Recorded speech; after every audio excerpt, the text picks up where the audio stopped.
Hello and welcome to legal knowledge with advocate Noor Yakub Sheikh. तो आज का टॉपिक है हमारा, क्या एनआरआई हस्बैंड के ऊपर वाइफ केस फाइल कर सकती है। तो इस बारे में हम जानेंगे आज। वीडियो शुरू करने के पहले लाइक शेयर सब्सक्राइब जरूर कर लेना, ताकि आपको जितने भी फैमिली डिस्प्यूट्स मैटर है या जितने भी क्रिमिनल मैटर्स है उनकी जितनी लीगल इन्फॉर्मेशन मैंने इस चैनल पे बनाई है वो आपको सारी की सारी नोटिफिकेशन टाइम टू टाइम मिलती रहे। तो शुरू करते हैं आज की वीडियो। तो देखिए, सबसे पहले मैं आपको बता दूं कि अगर आप एक वाइफ है और आपकी शादी एक ऐसे हस्बैंड से हुई है जो कि आउट ऑफ कंट्री आपको ले गया है और वहां जाने के बाद आपके साथ हो गया है कोई डिस्प्यूट, तो सबसे पहले तो ना आपको उसकी रिपोर्ट उसी कंट्री में करना चाहिए, क्योंकि इंडिया के अलावा अदर देन सारी कंट्री बहुत क्विक एक्शन लेती है डोमेस्टिक वायलेंस के लिए। तो आपको वहीं रिपोर्ट करना चाहिए। आपको लगता है कि मैं वहां रिपोर्ट करूंगी, कंप्लेन करूंगी, उससे पहले मैं अपने पेरेंट्स से बात करूं, उसके पेरेंट्स से बात करूं, या फिर हो सकता है कि मैं यहीं स्ट्रक हो जाऊं या मेरे हस्बैंड को एक मौका दूं, या मैं पहले इंडिया जाऊं अपनी फैमिली मेंबर को मिलूं, तो यही आप सबसे बड़ी बेवकूफ़ी करते हैं। क्योंकि अगर आपका हस्बैंड एनआरआई है तो उसके खिलाफ आप कोई एक्शन नहीं ले पाएंगे। इंडिया में एक्शन लेने के लिए उसके लिए कुछ स्टेप्स चाहिए जो मैं आपको आगे बताऊंगी।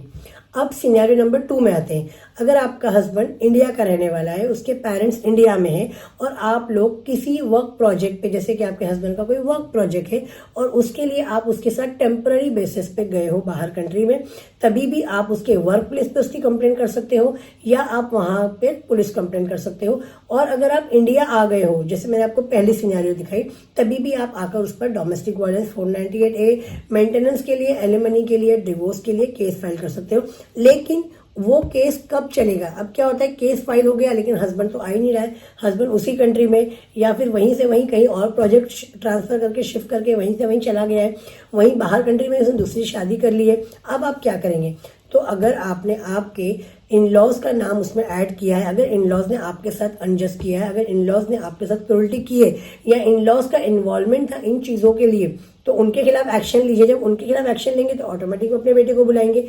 या तो अगर उसकी कोई प्रॉपर्टी यहाँ पर है जो कि उसके नाम पर है या उसके फादर के नाम पर है, जिसमें उसका एंसेस्ट्रल मतलब प्रॉपर्टी राइट्स है, तब आप क्या कर सकते हैं, उसकी प्रॉपर्टी को अटैच कराने के लिए तो आप उनके ऊपर, जैसे कि पहले सीआरपीसी 125 था, ऐसे ही अब आप उनके ऊपर बीएनएसएस 144, यानी कि आप उनको भरण पोषण, आपका मेंटेनेंस, आपके बच्चे का खर्चा या आपको रहने के लिए घर, इन सब की डिमांड कर सकते हो। उसके लिए अगर उसकी फादर की प्रॉपर्टी या उसकी प्रॉपर्टी है, तो अगर वो नहीं आ रहा है कंटिन्यू, तो आपको एटलीस्ट वहां अटेंड करना है, एक अच्छा एडवोकेट हायर करना है और उसकी प्रॉपर्टी को आपको अटैच करवाना है।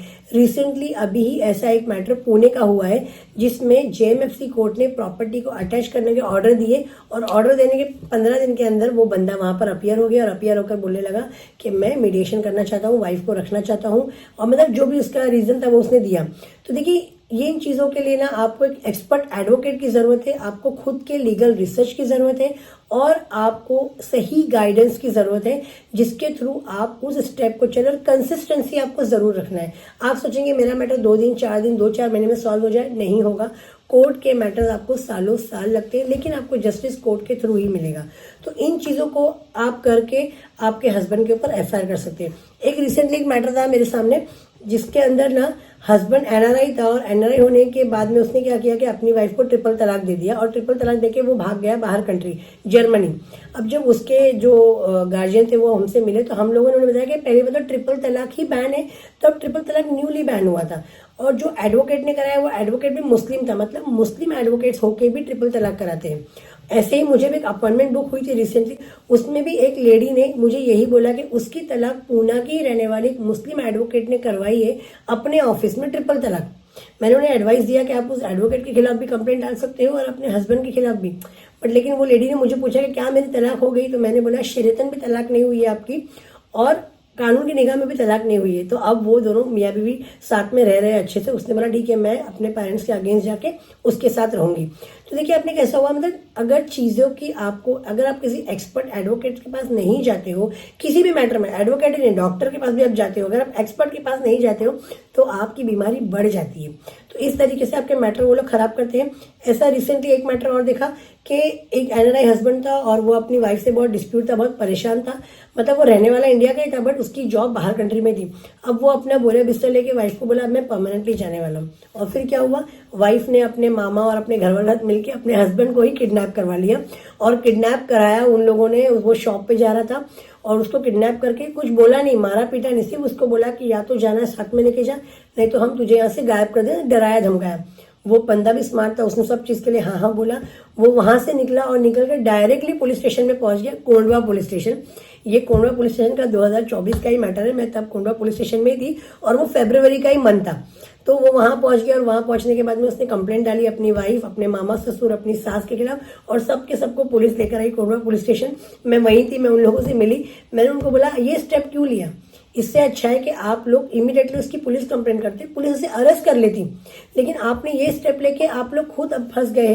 एक्सटॉर्शन का केस उनके ऊपर बन गया, उसके ऊपर किडनैपिंग का केस बन गया, वाइफ के ऊपर भी केस बन गया। अब हस्बैंड को तो बहुत इजी हो गया ना डिवोर्स फाइल करना, मेंटेनेंस नहीं देना, कि ये कितनी क्रूअल है कि ये अपनी फैमिली मेंबर के साथ में मिलके मुझे यहाँ पर किडनैप करवा रही है। तो देखा आपने, तो कानून को अपने हाथ में मत लीजिए, कानून का सही इस्तेमाल कीजिए, कानून के जरिए अपने आप को फायदा पहुंचाइए।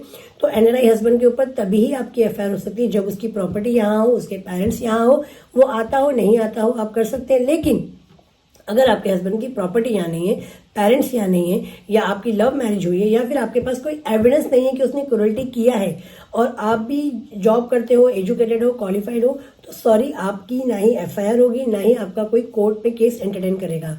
तो मिलते हैं अगली वीडियो में ऐसी ही लीगल नॉलेज के साथ। अगर आपका भी हस्बैंड एनआरआई है या आपकी वाइफ या आपके हस्बैंड के बीच में कोई ऐसे डिस्प्यूट है जो सॉर्ट आउट नहीं हो रहे हैं और आप चाहते हैं कि उन्हें एमिकेबली सॉर्ट आउट करें या फिर कोर्ट के थ्रू, म्यूचुअल डिवोर्स के थ्रू उन्हें सॉर्ट आउट करें, तो आप जरूर मेरी अपॉइंटमेंट लेकर मुझे कॉल कर सकते हैं, ईमेल कर सकते हैं, व्हाट्सएप के थ्रू अपॉइंटमेंट बुक करके इवनिंग में मुझे कॉल कर सकते हैं। मिलते हैं अगली वीडियो में।